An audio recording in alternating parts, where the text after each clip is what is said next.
Hey, don't interrupt, let me speak first. I done looked up, but I noticed I tore my medium t-shirt. Hello everyone, स्वागत है सभी का times drive के एक और video में। मैं हूं अंकुर तनेजा और बात करने वाला हूं आपसे इस वीडियो के अंदर दो हाल ही में हुए नए अनाउंसमेंट जो कि इलेक्ट्रिक स्कूटर सेगमेंट में हुए हैं। बात कर रहा हूं एथर के 450S और ओला के नए S1 एयर के बारे में। दोनों स्कूटर को मैंने टेस्ट ड्राइव किया है। परफॉर्मेंस के बारे में मैं आपसे बात कर चुका हूं ऑलरेडी। इनके टेस्ट ड्राइव के फुल डिटेल रिव्यूज भी टाइम्स ड्राइव के यूट्यूब वेबसाइट पर अवेलेबल हैं, आप जाके देख सकते हैं। लेकिन इस वीडियो में दोनों स्कूटर्स को आमने सामने रखेंगे और स्पेक कंपैरिजन के तौर पर कहां पर क्या ज्यादा, कहां पर क्या कम देखने को मिलता है, पावर फिगर्स की बात करेंगे, बैटरी रेंज कैसी है, कीमतें दोनों स्कूटर्स की क्या है आमने सामने रखने के बाद, क्या किस में ज्यादा मिल रहा है और क्या किस में कम मिल रहा है, बात करने वाला हूं इन सभी के बारे में मैं आपसे इस वीडियो में। तो चलिए शुरुआत करते हैं। और स्पेसिफिकेशंस की जो बात आती है तो शुरुआत करते हैं इनके बैटरी पैक से लेकर मोटर पावर किस तरह की है। तो बात करूं नंबर्स की तो बैटरी की जो कैपेसिटी है एथर 450S की वो है 2.9 किलोवाट आवर की और पावर है 7.24 bhp जो ये बैटरी पैक या मोटर इसकी जनरेट करती है। टॉर्क देता है ये 22 न्यूटन मीटर्स का और 0 to 40 का आंकड़ा टच करता है 3.9 सेकेंड्स में। टॉप स्पीड है 90 किलोमीटर पर आवर और रेंज है जो कि ट्रू रेंज इसकी मैं बात कर रहा हूं 115 किलोमीटर की ट्रू रेंज एथर के 450S में एथर क्लेम कर रहा है। अब दूसरी तरफ ओला के S1 एयर को रखें, इन सभी आंकड़ों की बात करें तो बैटरी पैक सेम उसमें दिया गया है 2.9 किलोवाट आवर का, लेकिन इसमें जो है हब मोटर का इस्तेमाल करा गया है, जो मोटर का इस्तेमाल ओला ने S1 एयर में किया है, जबकि एथर का जो 50S है वहां पर आपको बेल्ट ड्रिवन स्कूटर मिलता है। तो वो एडवांटेज मुझे लगता है उस मामले में एथर के पास है और वो एक्सपीरियंस, वो पावर डिलीवरी या कहें नंबर के हिसाब से अगर मैं बात करूं तो 8.04 bhp ओला के S1 एयर की पावर है, स्लाइटली बेटर है इन टर्म्स ऑफ नंबर अगर कहूं एथर की 50S से।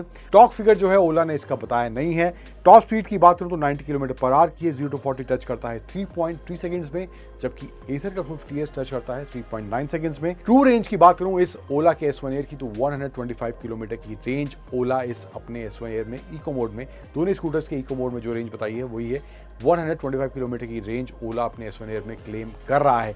लेकिन दोनों स्कूटर्स को मैं चला चुका हूं तो इनिशियल एक्सेलरेशन या थोड़ा सा तेज तर्रार मैं कहूं एथर का 450S मुझे चलाने में महसूस हुआ है compare to Ola S1 air.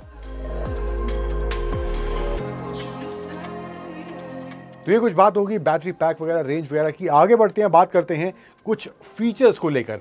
LED headlamps दोनों स्कूटर में देखने को मिलते हैं। डिजाइन दोनों स्कूटर्स का सेम है, कोई बदलाव नहीं करा गया है। थोड़ी बहुत चेंजेस जो हैं ओला के S1 एयर में किए गए हैं in terms of battery design और फ्रेम को लेकर, जिससे उसके जो फ्लोर बोर्ड है S1 एयर का वहाँ पे थोड़ा वो फ्लैट हो गया। पहले जो कर्व था वो थोड़ा सा कम पहले के मुकाबले हो गया इस डिज़ाइन चेंज के बाद।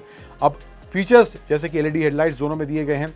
7 इंच का स्क्रीन जो है एथर के 450S में दिया गया है, लेकिन ये जो स्क्रीन है टच स्क्रीन नहीं है, जबकि ओला के S1 एयर में आपको सेम टच स्क्रीन मिलता है जो कि S1 Pro में दिया गया है, सिवाय एक मोड लेस है, हाइपर मोड नहीं है उसमें। एंड सेम एथर के 50S में भी है, उसमें वार्प मोड नहीं दिया गया है, उसमें भी आपको वो मोड मिसिंग देखने को मिलने वाला है। लेकिन एडवांटेज जहां पर ओला के S1 एयर के पास आ जाता है because of the touch screen.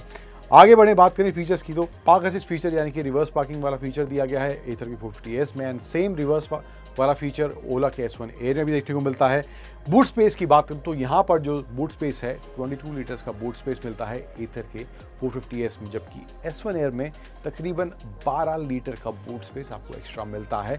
34 litre का बूट स्पेस ओला के S1 एयर में दिया गया है। अब बूट स्पेस का नंबर तो ओला के S1 एयर का यहाँ पे ज्यादा है, लेकिन एक इशू मुझे ओला के S1 एयर में राइड के दौरान जो महसूस हुआ था वो था उसकी सीट के मटेरियल क्वालिटी को लेकर। सीट जो है अंदर धस रही थी।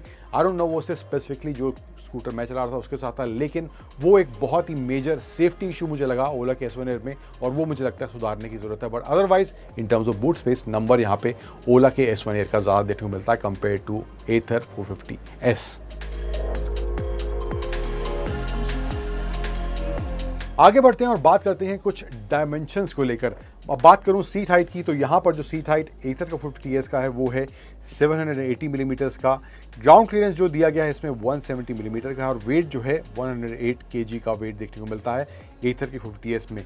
वहीं दूसरी तरफ ओला के S1 एयर की बात करें तो उसका जो सीट हाइट है वो है 806 मिलीमीटर, यानी कि स्लाइटली ज़्यादा है एथर के 50S से। ग्राउंड क्लियरेंस भी एथर के 50S से इसका कम है, तकरीबन 10 मिलीमीटर कम है। 160 मिलीमीटर ग्राउंड क्लियरेंस ओला के S1 एयर में देखने को मिलता है। एंड वेट जो है सेम एथर के 50S जैसा ही है, 108 kg का वेट इस ओला के S1 एयर में देखने को मिलता है। फिर अब कुछ हार्डवेयर की बात कर लेते हैं, जहां पर टायर्स, ब्रेक, सस्पेंशन सेटअप किस तरह का कौन सा स्कूटर में दिया गया है। टायर्स की बात करूं तो दोनों ही स्कूटर में सेम दिए गए हैं, 12 इंच 90 सेक्शन के टायर्स देखने को मिलते हैं।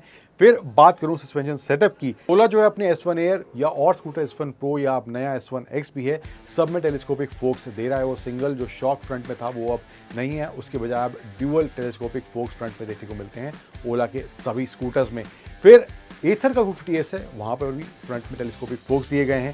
फिर पीछे की बात करें, री सस्पेंशन की बात करें, तो जो ओला का S1 एयर है वहां पे हब मोटर होने की वजह से ड्यूल सस्पेंशन दिया गया है, जबकि S1 प्रो जो है वहां पर सिंगल शॉक ही है। लेकिन एथर के 50S में कोई बदलाव नहीं है, इन टर्म्स ऑफ मोटर कोई बदलाव नहीं है, बेल्ट ड्रिवन मोटर देखने को मिलती है, तो उसका जो रियर सस्पेंशन है वो मोनोशॉक ही देखने को मिलता है एथर के 50S के अंदर। फिर अगला जो एलिमेंट है वो है ब्रेक्स को लेकर।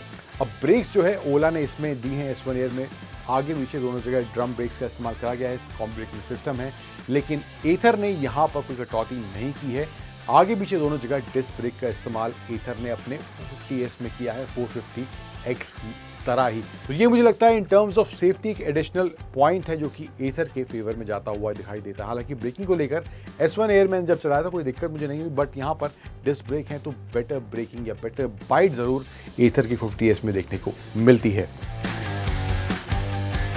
अब लास्ट और फाइनल एलिमेंट जो है इन दोनों स्कूटर्स का वो है इनकी प्राइसिंग को लेकर। अब एथर का जो 50S है उसके दो वेरिएंट हैं, कोर और प्रो। कोर का प्राइस है 1,30,000 रुपीज और जो उसका प्रो वेरिएंट है तकरीबन आपको 13-14 हज़ार रुपये उसके एक्स्ट्रा पे करने पड़ेंगे, एंड उसमें आपको एक्स्ट्रा फीचर्स देखने को मिलेंगे। एंड साथ ही साथ एथर ग्रिड कनेक्टिविटी भी आपको उस प्रो पैक में एथर देने वाला है, तो उसके लिए आपको एक्स्ट्रा पे करना पड़ेगा। जबकि जो ओला का S1 एयर है उसका इंट्रोडक्टरी प्राइस जो था 1,10,000 था, लेकिन अब जो है 15 अगस्त के बाद जो है उसका प्राइस 1,20,000 हो गया। तो 10,000 का डिफरेंस अगर कहूँ दोनों के प्राइस में 50S और S1 एयर के प्राइस में देखने को मिलता है, जो अगर बेस वेरिएंट की अगर बात करें तो। सो ओवरऑल ये कुछ हिसाब किताब इन दोनों स्कूटर्स के इन आंकड़ों को सामने रखने के बाद देखने को मिलता है। आप इन दोनों में से कौन सा स्कूटर लेना प्रेफर करेंगे, आपकी चॉइस कौन सा स्कूटर होने वाली है, कमेंट्स में बताइएगा। वीडियो अच्छा लगा है तो like, share and please follow and subscribe करना मत भूलिएगा।